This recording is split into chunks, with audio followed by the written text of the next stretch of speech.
Welcome to Not Milk Never Milk. Subscribe if you're lactose intolerant. You begin by powering off and removing silicone tips when present. This exposes speaker meshes so you can clean safely. Inspect each bud closely and tap gently to dislodge loose wax. Once done, use a soft bristled brush to sweep away surface debris, following the mesh pattern. This prevents pushing wax deeper. Make sure to keep liquids minimal. Dampen a lint-free cloth or swab with 70% isopropyl and blot, rather than scrub to avoid seeping moisture into. Now move to the detailed work.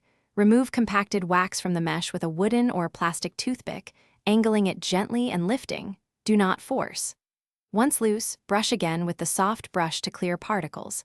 If residue persists, lightly moisten a cotton swab with 70% isopropyl and roll it across the mesh. Make sure you use almost no liquid so it evaporates quickly. Meanwhile, wash silicone tips in warm soapy water, rinse, and let them air dry fully before reattaching. Finish by ensuring every component is completely dry, wait at least 10 minutes after cleaning, and then reattach tips and test audio at low volume. If you hear muffling, repeat the gentle toothpick and brush routine. Stubborn wax is usually dislodged by patience, not force. Once done, wipe the case interior with a dry cloth.